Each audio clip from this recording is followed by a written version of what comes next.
చెప్పండి. క్రైస్తవుడికి కష్టాలు కొత్త ఏమి? క్రైస్తవుడికి కష్టాలు ఉంటానే ఉంటాయి, కానీ క్రైస్తవునికి దొరికిన ఆదరణ చాలా చాలా. హల్లెలూయా. ఎందుకంటే అలాంటి ఆదరణకర్తను దేవుడు మన కొరకు ఏం చేశాడు? సిద్ధం చేశాడు. హల్లెలూయా. దేవుని వాక్యం గుర్తు చేస్తుంది. చాలాసార్లు మీరు ఎంతమంది ఆదరించబడ్డారు? నేను చాలాసార్లు అదే స్థలంలో ఒక రోజున చాలా దుఃఖంతో ఏడుస్తూ ప్రార్థన చేస్తాను.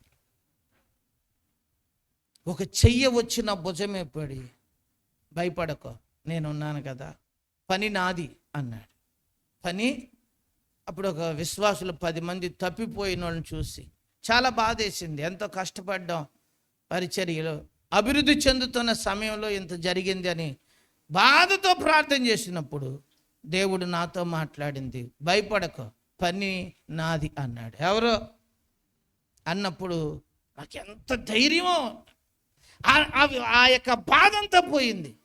నాకు అనిపించింది ఇక్కడ ఎవరైనా వచ్చారా ఏంటో, లేకపోతే దైవనా లేకపోతే ఎవరైనా వచ్చారని మొత్తం బయటకు వచ్చాయని చూసుకున్నాను నేను.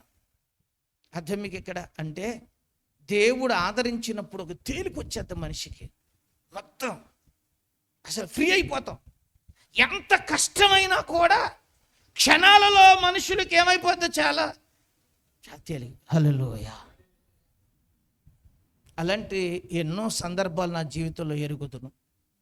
దేవుడు ఆదరించకపోతే ఎంతోమంది సూసైడ్ చేసుకుందరు. సూసైడ్ చేసుకునే వాళ్ళని ఈ వాక్యము, మనం ఆరాధించు దేవుడు తన ఆత్మను పంపి ఏం చేశాడు తెలుసా? ఆదరిస్తూనే ఉన్నాడు. హల్లెలూయా. నేటికి అనేకులు సాక్ష్యాలు మనం వింటున్నామనంటే వాళ్ళందరినీ ఆయా సమయాలలో దేవుడు తన ఆదరణకర్తను పంపి ఏం చేశాడు? ఆదరించాడు. హల్లెలూయా. ఈరోజు మీరు గుర్తుపెట్టుకోండి, దేవుడు మనల్ని అనాథలుగా వదల్లా. మన కొరకు దేవుడు ఎవరిని సిద్ధపరిచాడు?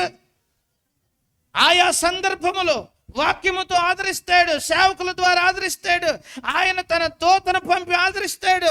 కొన్నిసార్లు ఆయనే తన స్వరముతో మనలను ఏం చేస్తాడు? ఇస్తాడు. హల్లెలూయా. ఆయన స్పర్శతో మనల్ని ఏం చేసే దేవుడో తెలుసా? ఆదరించగలిగిన సమర్థుడు.